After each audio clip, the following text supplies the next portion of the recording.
첫 번째 강연으로 배순민 KT AI2XL 연구소장님의 강연입니다. 메타버스 산업적 활용과 기술적 도전이라는 주제로 강연해 주시겠습니다. 박수로 모시겠습니다.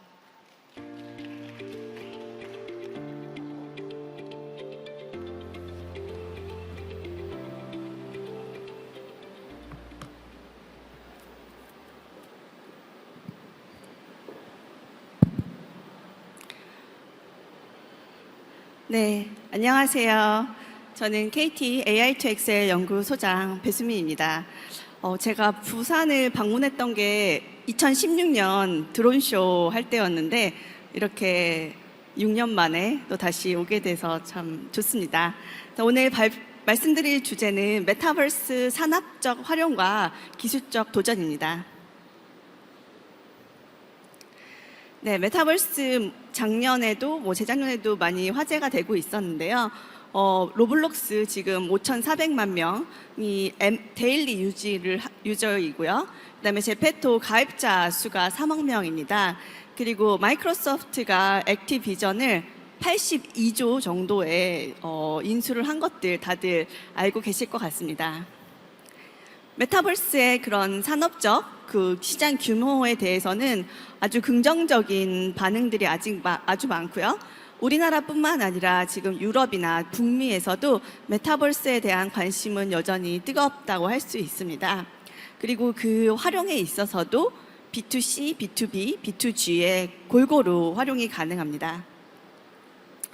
이 메타버스가 아마 팬데믹으로 인해서 화제가 됐었는데요. 이런 시대적 흐름과 또 기술적 뿐만 아니라 세대적인 또 흐름이 있습니다. MZ세대라고 하죠. 저희가 나이별로 이제 세대를 나누기도 하는데요. 베이비붐 세대, X세대, 밀레니얼 세대, G세대 이렇게 나눕니다.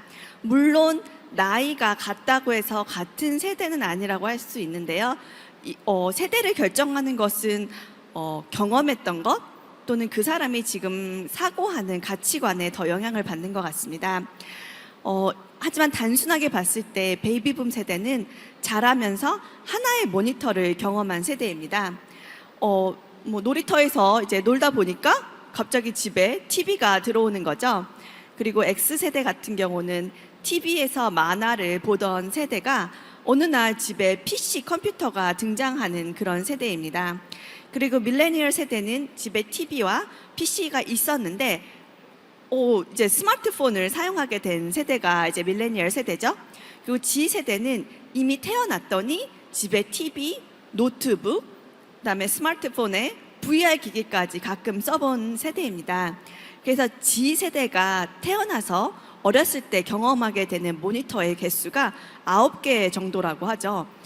그래서 베이비붐 세대부터 G세대까지는 어렸을 때 경험한 인터페이스와 하드웨어가 차이가 납니다. 그래서 저희가 부를 때 베이비붐 세대를 아날로그 세대라고 한다면 G세대는 디지털 네이티브라고 할 수 있죠. 또 이 G세대는 지금 팬데믹 속에서 자라나고 있습니다. 그들은 오프라인에서 사람을 만나는 것보다 온라인에서 사람을 만나는 것이 더 익숙하고요. 원 퍼슨이 멀티 페르소나를 가진 것이 익숙한 세대입니다. 그래서 메타버스에 대해서는 정부 지자체, 그리고 각 기업들, 그리고 교육기관, 그리고 커머스 다양한 분야에서 어떻게 하면 메타버스 속에 진입할 수 있을지를 고민을 하는데요. 각자 자신만의 플랫폼을 만들기도 하고요. 아니면은 이미 존재하는 플랫폼 속에 입점을 하기도 합니다.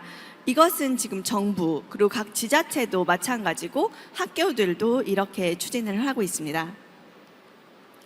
산업적 활용에 대해서 좀 더 말씀을 드리자면요. 제가 메타버스 산업적 활용에 대해서 나눌 때 컨텐트, 커뮤니케이션, 커머스, 그리고 커넥티비티 이렇게 나눠서 말씀을 드리는데요. 하나씩 예제를 보여드리도록 하겠습니다.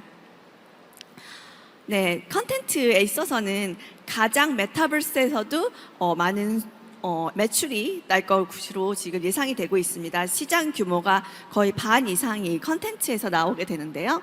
여기 보이는 세 개의 영화, 시리즈, TV쇼 같은 경우는 이런 메타버스를 사용한 컨텐츠입니다.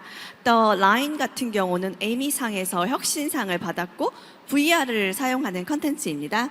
그리고 시리즈, 네, 저 시리즈도 VR로 만들어진 시리즈고요. 그다음에 유명한 골든 햄즈가 TV쇼, 샌드박스와 함께 TV쇼를 만들기도 하고 있습니다. 또한 저희가 예전에는 그 카메라를 통해서 촬영을 했다면 사람들의 손에는 어느 순간 스마트폰이 이제 가지고 다니게 됐죠. 그리고 그렇게 스마트폰으로 디지털 사진을 찍게 된 후에 사람들은 에디팅을 하기 시작했습니다. 이제 메타버스 시대가 돼서 그렇게 에디팅을 하는 것에서 그치지 않고 그 에디팅이 된 컨텐츠를 아웃풋을 에셋으로 거래를 하는 것까지 지금 나아가고 있습니다. 또한 아바라는 그룹을 아실지 모르겠어요. 저는 개인적으로 어렸을 때 아바를 좋아했고 지금도 참 좋아합니다. 근데 아바가 지금 이게 40주년이었나? 예. 이제 다시 한번 이제 등장을 하게 되는데 예전의 전통적인 방식이 아니라 디지털 휴먼으로서 아바가 등장을 하게 됩니다. 그래서 제작 기간만 무려 5년, 그리고 비용도 2,200억이 들여서 160대의 카메라로 1,000명의 작업하는 사람이 등장을 했는데요. 그래서 이렇게 만들어진 컨텐츠로 지금도 많은 공연이 되고 있고 내년까지 매진이라고 합니다. 그리고 또 교육계에서도 메타버스에 대한 활용은 두드러지는데요. 이번 학기, 가을 학기부터 왓슨 스쿨 그리고 유니버시티 오브 도쿄 같은 경우는 메타버스로 수업을 개설하기도 했습니다. 그리고 아마존이라는 회사에 대한 그 훌륭함은 다들 아실 텐데요. 아마존은 맨 처음에 이제 커머스 회사에서 시작하고 이제는 그 영역을 클라우드 메타버스로 이제 넓혀가고 있는데요. 아마존 클라우드 같은 경우는 아마존 클라우드를 사용하는 튜토리얼 자체를 게임으로 만들어서 이렇게 메타버스 식으로 그 사용자가 메타버스 세상에서 이렇게 왔다 갔다 하다 보면은 그 클라우드웨어를 사용할 수 있는 법을 익히는 식으로 교육을 하고 있다고 합니다. 그리고 로블록스나 마인크래프트가 또 메타버스의 중심이라는 건 다들 익숙하실 텐데요. 지금 로블록스에는 950만 명의 개발자 그리고 5천만 개 이상의 게임을 가지고 있습니다. 이것들은 로블록스라는 회사가 만들어낸 컨텐츠가 아니고 개인 개발자들, 개인 컨텐츠 프로바이더들이 넣고 있습니다. 그리고 마인크래프트도 이것이 저도 어떻게 보면은 이런 메타버스에 관심을 갖게 된 게 마인크래프트가 처음이었던 것 같아요. 저는 레고를 좋아했던 세대인데요. 제가 레고를 사서 어렸을 때 만들면서 엄청 좋아했는데 저희 아이들이 레고에 그렇게 관심이 없는 거예요. 대신 마인크래프트를 매일 만들어서 그걸 보여주는데 마인크래프트에서 할 수 있는 그 세상과 창작의 한계는 물리적으로 레고 블락을 가지고 할 수 있는 거에 정말 그 상대적인 비유를 할 수가 없는 창작의 가능성을 가지고 있습니다. 그리고 이제 커뮤니케이션으로 넘어가서 이게 중국에서 올해 출시됐던 젤리라는 앱인데요. 출시 3주 만에 중국 앱 다운로드 1위가 됐다고 합니다. 심플해요. 50명이 자신의 스테이터스를 공유하는 거예요. 친구와 난 자고 있다, 난 책을 읽는다. 그럼 자신의 침대 위에서 자기가 뭘 하고 있는지를 보여주는 거예요. 근데 이것만으로도 이제 MZ세대는 우리는 함께 하고 있다, 커넥티드 되고 있다라는 것을 느끼는 것 같습니다. 그리고 운동을 하는 것도 이제 운동 같이 하자라는 것이 물리적으로 만나는 것이 아니라 버추얼 월드에서 같이 자전거도 타고 같이 댄스도 할 수도 있고 이런 것들도 일상이 되고 있고요. 이제는 파티를 한다는 거, 함께 소셜을 한다는 것이 오프라인이 옵션이 되고 오히려 온라인에서 만나는 것들도 많이 보게 됩니다. 그래서 VR 책 같은 경우도 그 중에 하나인데요. 사실 VR 챗이 있었던 거는 몇 년이 됐고 VR 디바이스나 모션 캡처를 통해서 활동들이 있었지만 최근에 들어서는 이 VR 챗이 더욱더 일상 속에서 들어오는 것 같습니다. 그리고 뭐 게더타운은 많이들 써보셨을 거예요. 많은 컨퍼런스들이 게더타운을 이제 차용을 하고, 그다음에 디스코드 같은 경우, 또 아니면 클럽하우스 같은 경우가 이미 뭐 미국에서도 그렇고 우리나라에서도 그렇고 학생들, 아이들은 함께 있는다, 커넥티드 된다, 친해진다라는 것들을 이렇게 온라인 버추얼 월드 속에서 함께 로그인돼 있다, 우리의 스테이터스가 쉐어된다라는 것을 통해서 친밀감을 느끼는 것 같습니다. 또한 그런 우리가 코로나 시대, 팬데믹 시대를 지나면서 문화예술 분야가 타격을 많이 받은 것 같아요. 그렇기 때문에 오히려 이런 위기 속에 기회가 있었는데요. 스포티파이 같은 경우는 그 테마파크를 조성하기도 했고요. 아까 보여드린 그 VR 챗에서는 아이돌 오디션을 했는데 딱 그 VR 그 기기를 쓰고 그 상황에서 아이돌을 뽑았다고 합니다. 그래서 뽑아진 아이돌의 이름이 이세상 아이돌 이세돌입니다. 그래서 이세돌은 벅스에서도 1위를 하고 가온 다운로드 차트에서도 1위를 하는 아주 많은 인기를 얻게 되는 것을 저희가 볼 수 있고요. 아마 메타버스 맨 처음에 예제를 보셨을 때 포트나이트 케이스를 많이 보셨을 것 같아요.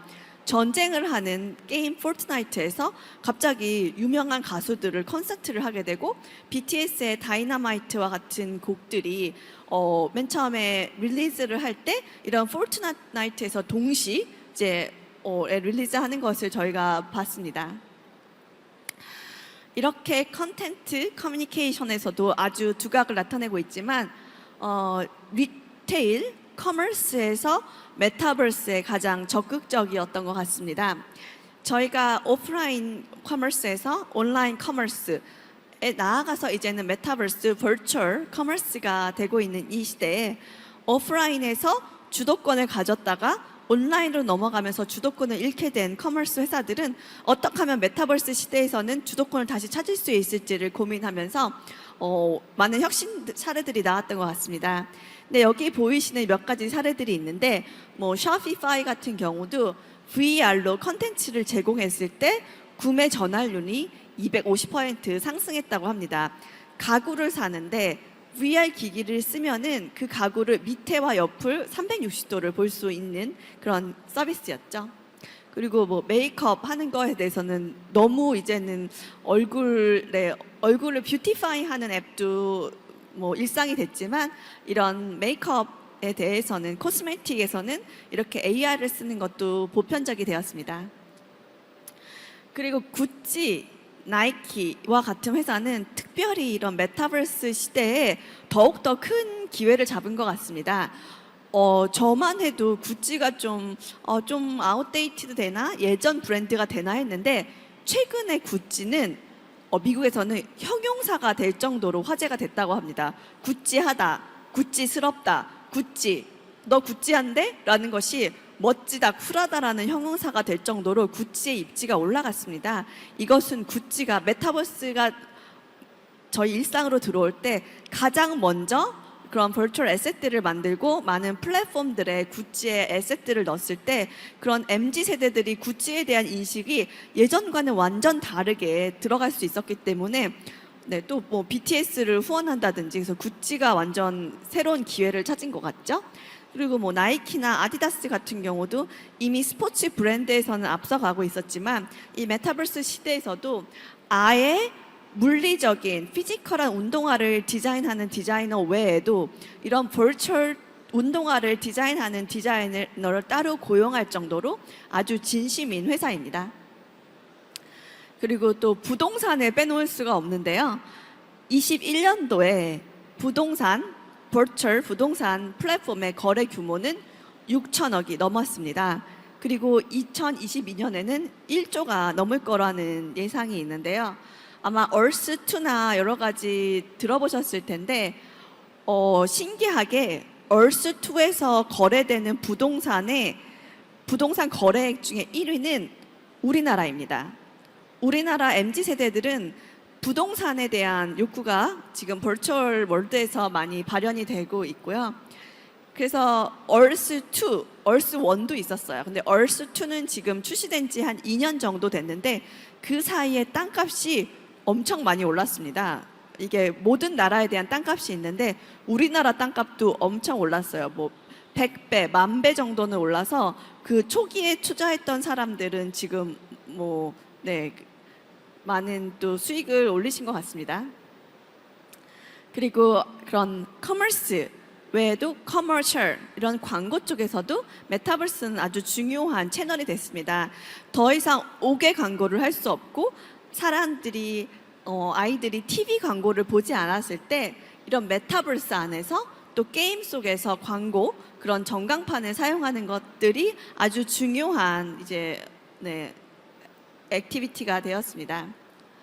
그리고 우리나라에서는 이 P2E 이제 플레이 투 earn이 이게 미치는 영향에 대해서 고민이 있기 때문에 허용이 되고 있지 않지만 또 해외에서는 게임을 플레이하는데 돈을 벌게 되는 이런 케이스들이 가능을 합니다. 그래서 우리가 버추얼 월드에서 벌어졌던 일이 돈을 소비하는 것에서 떠나서 이젠 거기서 자산을 증식하고 내가 창작자가 돼서 돈을 버는 일조차도 가능한 시대라고 할 수 있습니다. 또 마지막으로 커넥티비티에 대해서 말씀을 드리고 싶은데요. 저희가 그 IoT와 같은 그런 기술적 발전을 봤을 때 좀 부족하다 싶은 것들이 아마 이런 메타버스 시대를 지나면서 더욱더 가능하게 될 것 같습니다. KT 같은 경우도 디지털 트윈 홈 기반으로 하는 지니버스를 지금 알파 테스트를 하고 있고요. 삼성전자도 이런 메타버스 속에서 가전 제품들을 연동하고 있는 것 같습니다. 그리고 각 도시들 암스테르담, 뭐 서울 같은 경우도 각자 도시들을 디지털 트윈을 해서 그 안에서 도민들, 시민들이 활동을 하게 하는 것도 아마 지금 이것을 고민하지 않았던 지자체는 없는 것 같아요. 우리나라에서도 모든 지자체가 이거를 다 검토하셨던 것 같습니다. 그리고 제조에 대해서도 이 메타버스에 대해서 빠뜨릴 수가 없는데요. 어찌 보면 제조는 이미 많은 에셋들은 버추얼화, 디지털화 돼 있었습니다. 근데 그런 것들에서 더 나아가서 이제 특히 엔비디아 같은 경우는 옴니버스를 엄청 강조하고 있는데요. 그래서 작년 GTC에서 BMW 같은 경우는 이제 모든 공장을 지을 때 옴니버스에서 짓고 피지컬 공장을 짓겠다라고 선언을 했죠. 그래서 버추얼리 저렇게 로봇들을 설치하고 라인을 깔고 실제로 프로덕트가 되는 파이프라인을 본 후에 그걸 리디자인을 하고 리스트럭처링을 했을 때 그 비용이나 시간이 20% 이상 감축된다고 합니다. 이렇게 트렌드를 말씀드렸는데 기술적 도전에 대해서도 말씀드리도록 하겠습니다. 메타버스가 올 듯 말 듯 안 오죠. 왔고 누구에게는 왔고 누구에게는 오지 않았습니다. 하지만 이 메타버스는 이미 VR, XR과 같은 10년 전, 오래전, 몇십 년 전부터 많은 시도가 있었고요. 지금은 어찌 보면 여전히 초기 단계입니다. 우리한테 부족한 것들이 너무 많고 성숙으로 나아갈 때는 아직 갈 길이 있는데요. 그를 위해서 메타버스는 디바이스적인 혁신이 필요하고요.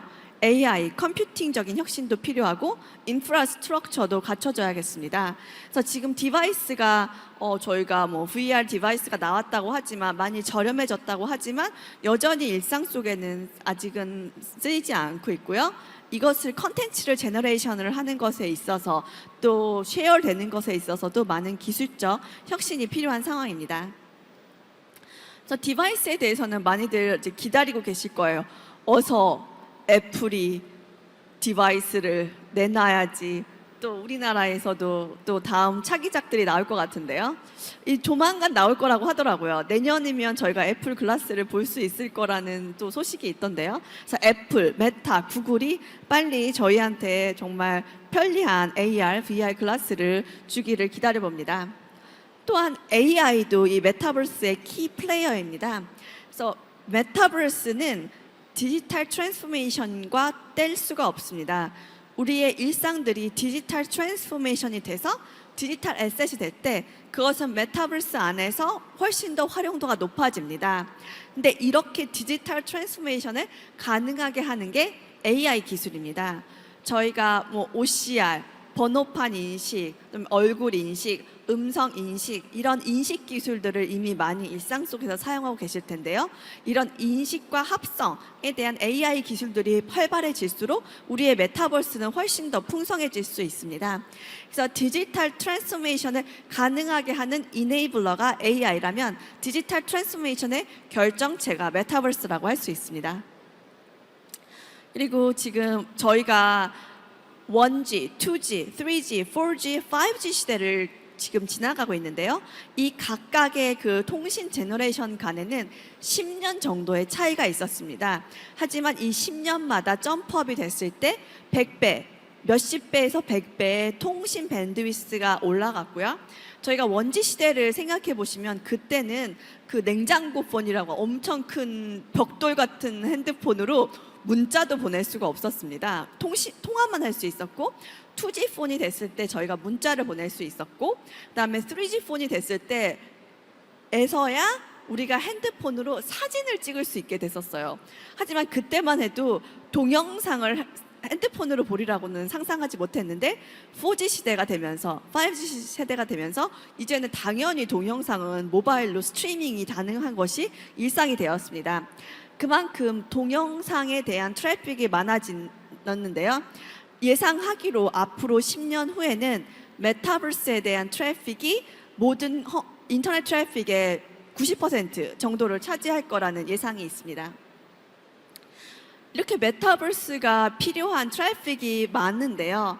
일단 하드웨어, 그리고 알고리즘, 아키텍처, 컨텐츠 모든 것이 엄청나게 한 차원, 두 차원이 풍성해지기 때문에 그렇기 때문에 트래픽이 아주 많이 필요한 것입니다. 그래서 1000배 정도가 또 향상이 되어야 될 것 같다는 디바이스적으로나 저희가 인프라스트럭처적으로나 알고리즘도 이런 밴드위스를 다 커버를 할 수 있어야 됩니다.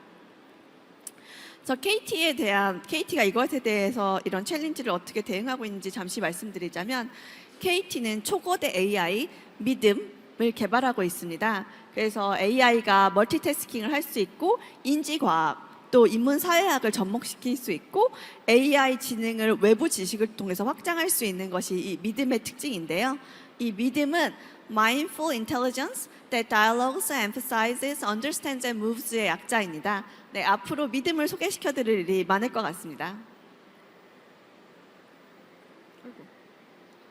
또한 기가 지니 스피커는 우리나라 지금 1위 스피커이고 330만 개의 스피커가 지금 actively use 되고 있는 스피커입니다. 이거는 뭐 해외나 세계적으로도 드문 사례인데요. 그래서 그런 기가 지니 스피커를 운영하는 데 필요한 AI가 또 있는데 그걸 저희가 지니 인사이드 네, 기가 지니에서 필요한 AI를 지니 인사이드라고 하는데요. 그 지니 인사이드를 지금 많은 파트너들이 사용을 하고 있습니다. AI 기능을 통해서. 근데 저희가 이번에 기가 지니 인사이드를 유니티 SDK로 배포를 합니다. 그래서 이제 유니티에서도 AI를 활용하는 것이 더 쉬워질 것 같습니다. 그리고 KT의 통신은 뭐 5G를 세계 최초로 상용화했다는 것은 뭐 전 세계가 다 아는 사실인데요. 이렇게 저희가 클라우드 그리고 디바이스에 대한 역량 그리고 필요한 컨텐츠가 많아졌을 때 중요한 컨셉 중에 하나는 MEC, 멀티 액세스 엣지 컴퓨팅도 더 필요합니다. 어떤 근접한 곳에서 작은 서버들이 디스트리뷰트된 정보들을 그다음에 컴퓨팅들을 계속 흘려보내주는 거. 그래서 디스트리뷰트되는 AI, 디스트리뷰트되는 컴퓨팅, 인텔리전스가 앞으로는 더욱더 중요해질 것 같습니다. 저희가 최근에는 많은 로봇들이 뭐 점포들이나 이런 전시회장을 경험하게 되는데요. 더욱더 많은 디바이스들, 자동차들이 인텔리전스 그리고 이런 메타버스적인 것들을 탑재했을 때는 이런 밴드위스를 어떻게 더욱더 실시간 처리할 수 있는지는 중요한 기술이 될 것 같습니다. 네, 그래서 마무리를 하도록 하겠습니다. 네. 네, KT가 지금 뭐 선보이고 있는 메타버스 플랫폼들이 몇 개가 있는데요. 일단 KT에서 이제 K 바람이라고 해서 이투스나 신한금융그룹의 이런 교육이나 네, 여러 가지 사용자와 만나는 플랫폼을 제공을 하고 있고요. 또한 KT는 많은 컨텐츠를 가지고 있습니다. 지금 우영우, 이상한 변호사 우영우도 KT가 제작을 했듯이 ENA라는 TV 채널을 가지고 있고 쇼핑도 하고 있고 뭐 영화 제작 뭐 여러 가지를 투자를 해왔는데요. 그렇기 때문에 웹소설이나 또 밀리의 서재도 KT의 계열사입니다. 그다음에 지니 뮤직 그런 음악 도서 이런 영화 그다음에 드라마 시리즈 같은 경우 그리고 KT 위즈 같은 경우 그다음에 농구단 이런 것들이 다 디지털 에셋이 돼서 NFT의 플랫폼화하는 시도들이 여러 번 이루어지고 있습니다.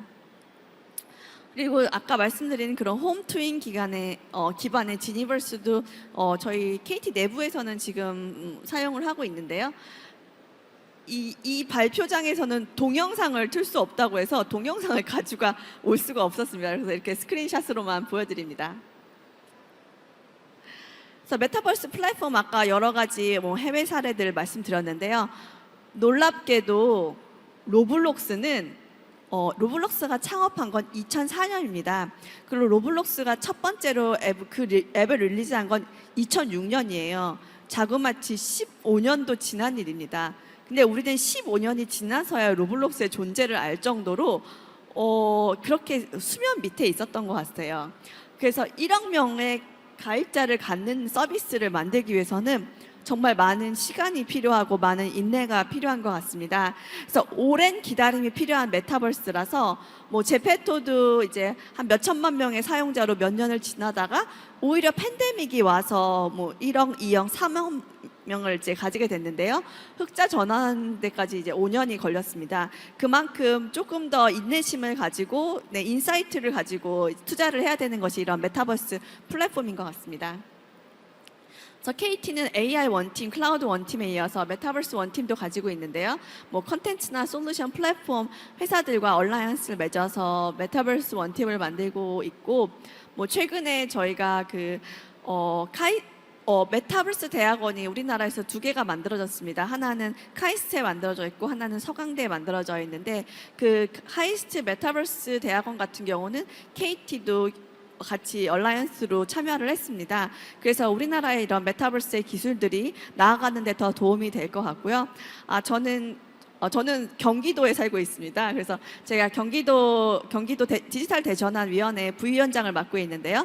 경기도에서는 또 메타버스 관련된 기업들이 많기 때문에 어떻게 하면 메타버스를 활성화할 수 있을지에 대한 많은 지자체적인 전략들이 추진이 되고 있고요. 그 중에 하나는 거기 있는 스타트업들, 컨텐츠적인 스타트업, 그리고 디바이스, 그 다음에 여러 가지 VR, XR 이런 디바이스를 가진 스타트업들이 뭐 재료가 됐던 컨텐츠가 됐던 많은 그 생태계를 활성화시킬 수 있는 노력들이 이루어지고 있습니다. 지금 정부 차원에서도 뭐 6가지 전략 기술 안에 메타버스가 들어가 있습니다. 그래서 오늘 뭐 학생들 분도 오셨고 기업 분들도 오셨는데 이런 메타버스 생태계를 위한 공동의 노력이 필요할 것으로 보입니다. 그래서 생태계는 정말 중요합니다. 우리가 함께 나아가면 코스트도 낮추고 시간도 낮추고 리스크도 낮출 수 있습니다. 그래서 앞으로 KT도 이런 메타버스 생태계를 활성화시키는데 기여하도록 하겠습니다. 그럼 이상 발표를 마치도록 하겠습니다. 감사합니다.